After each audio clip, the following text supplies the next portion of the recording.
Podcast do Transporte. Estamos recebendo Ronan Avram, nosso cliente aqui do Podcast do Transporte, e que vem contar mudanças. Conte pra gente quais são essas mudanças. Então, vou começar um ano atrás. Um ano atrás, eu já estava desligando da minha posição como gerente-geral da Optimus na América Latina, conversando com um cliente meu da México sobre as dificuldades que ele possui na eletrificação da frota. E percebemos que as mesmas dificuldades, desafios, dores que ele tem são iguais a que está acontecendo em toda a América Latina. A questão da autonomia da bateria, a questão da bateria fica como parte principal, a questão da dificuldade da operação mesmo, de um único ponto de falha. E tudo isso, ele me falou, olha, eu fui para a Alemanha, encontrei lá uma tecnologia que resolve tudo isso. Vira o problema a solução. Falei, como é isso? Cara, coisa maravilhosa, parece milagre. O veículo vai na rua e carrega enquanto está em movimento. Cara, eu não conheci isso. Perguntei para ele de onde ele veio.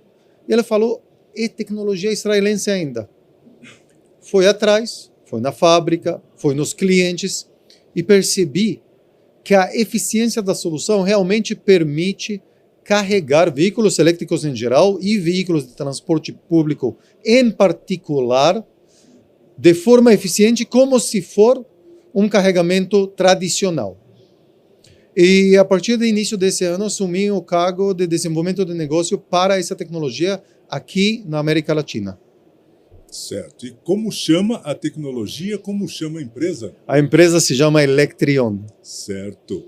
E chegando agora na América Latina, trazendo essa novidade no momento em que todo mundo pensa em como resolver questões de mobilidade, de eletricidade, por onde está indo a empresa, com quem está conversando, em que mercado está entrando?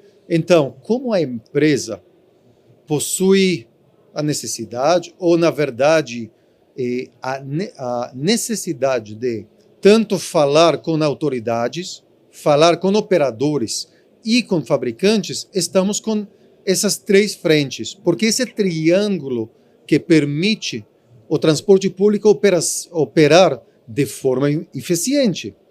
Então, você precisa de autoridade se você quer fazer alguma coisa na infraestrutura. Você precisa do operador, porque no final é ele que vai operar.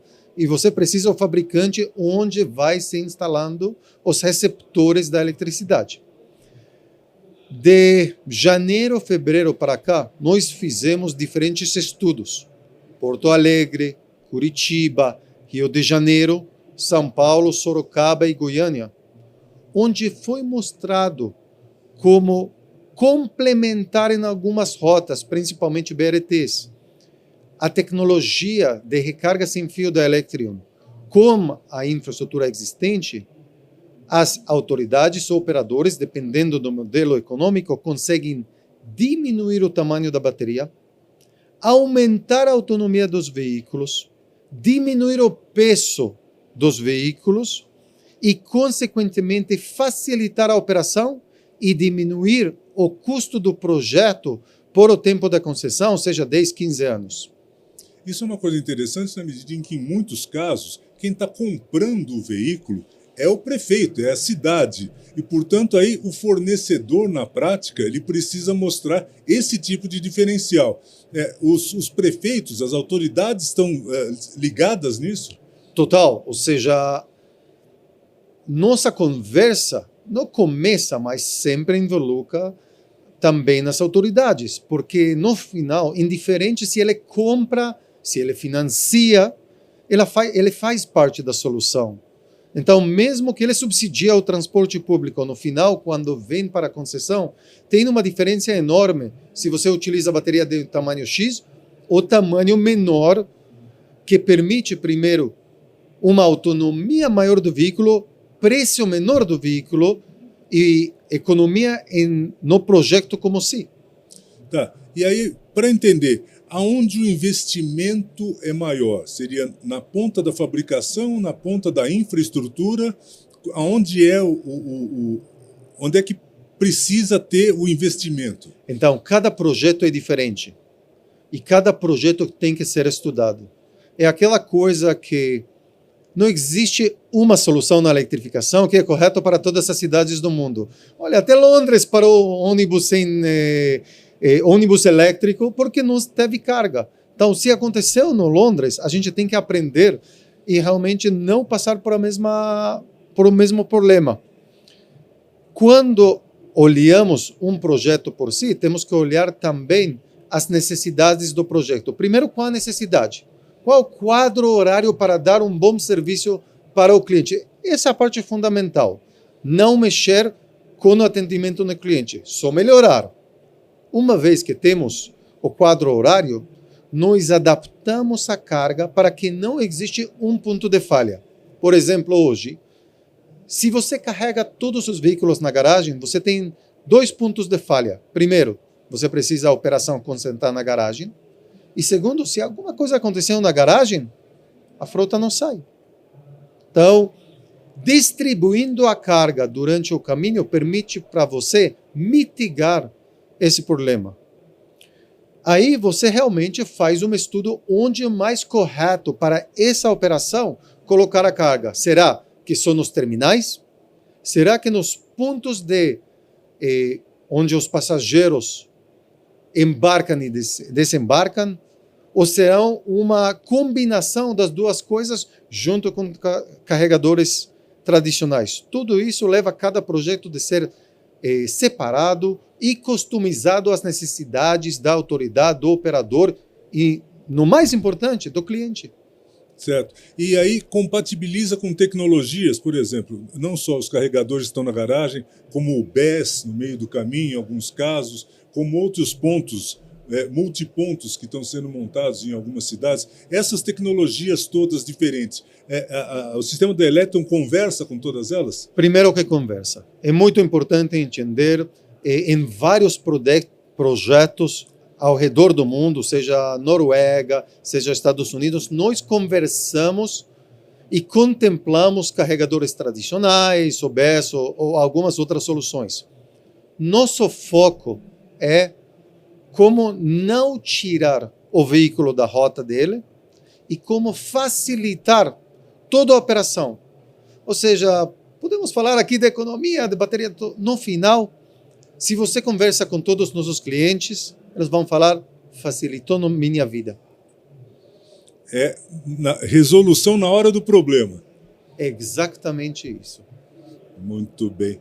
E aí, quem vier conversar com você na Latibus vai encontrar o quê? O que você está mostrando para quem vier conversar com você? Então, primeiro temos a experiência mundial que a Electron possui em projetos nos Estados Unidos, tanto no transporte público como transporte logístico, em projetos na França, na Itália, na Noruega, na Alemanha, em Israel, em Japão, onde mostramos essas experiências.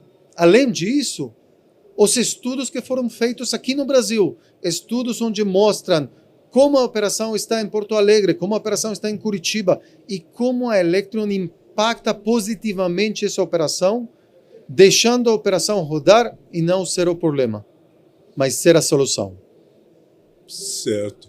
E aí, com a quantidade de informação que hoje o operador tem para mudar a sua frota, para resolver problemas, com mais esse resolvedor de problemas, a ideia é que a operação flua mais tranquila, né? Isso no final, nossa intenção, que os operadores, as autoridades tivessem as ferramentas necessárias para avaliar o projeto de forma coerente. Não simplesmente 10 veículos, 100 veículos, mas sim, qual a minha operação, qual a minha necessidade operacional? Quantos veículos eu preciso para isso? Qual seria a autonomia? Aí, onde serão os pontos corretos de carregamento tradicional, carregamento sem fio, BESS, ou qualquer outra tecnologia que contempla essa operação de forma transparente, de forma útil, de forma eficiente. Ok. E uma curiosidade, no ônibus, como é que é feita essa ligação? Então, no ônibus, nós instalamos placas receptores, mais ou menos estou falando placas bem leves, de 90 por 90 centímetros, dependendo do tamanho do veículo, entre veículo convencional, onde instalamos 3 placas, até biarticulado, que pode ser 5 placas. E isso pode ser retroalimentado ou sair no fábrica. Já praticamente estamos em conversa com todos os fabricantes locais, mesmo os fabricantes que já existem homologação fora do Brasil. Fora disso, você tem a infraestrutura que é baixo do asfalto ou do concreto. Então, também infraestrutura que é segura, sem nenhuma mangueira na rua, sem nenhuma coisa exposto, de forma que permite também a segurança da implementação. E aí, ao passar, ou ao ficar em cima de uma placa, em contato com a placa que está sob o asfalto, esse carregamento é feito com a mesma velocidade de um carregamento comum. Exatamente isso. Nossa eficiência chega hoje a 90%. Para ter uma ideia, um carregador com mangueira normal chega a 92, 93%. Ou seja, a eficiência é quase igual. Como você falou muito bem, ao passar sem contato, de forma sem fio totalmente, o sistema comunica, verifica que o veículo é permitido para ser carregado e carrega o veículo. Então não é um carregamento automático, ele é feito o raciocínio a respeito dele. Sempre o raciocínio, porque você pode ter regras de não carregar certo veículo, pode ser veículos de diferentes empresas. Futuramente, a infraestrutura pode servir para transporte público, mas também para outros tipos, outras modalidades de transporte, contemplando veículos que são facilitados ou permitidos para ser carregados e que não. Muito bem. Então, mais um adianto no mercado da eletrificação que tanta disputa tem e tanto problema gera ainda no Brasil, né? Então, espero pessoalmente que, levando isso não como uma solução geral, mas para uma solução particular, porque para várias operações pode facilitar essa integração e transformação para o transporte público e para a eletrificação das frotas. Muito bem. Alguma mensagem final para o nosso ouvinte, telespectador? Primeiro, é sempre um prazer ficar aqui com vocês. Eu acho que todos esses podcasts levam um valor agregado para todo o pessoal que está ouvindo. Estamos aqui à disposição para realmente contribuir para essas informações necessárias. Qualquer coisa, estamos à disposição. E nós também aqui. Muito obrigado, Ronald. Eu que agradeço. Podcast do Transporte.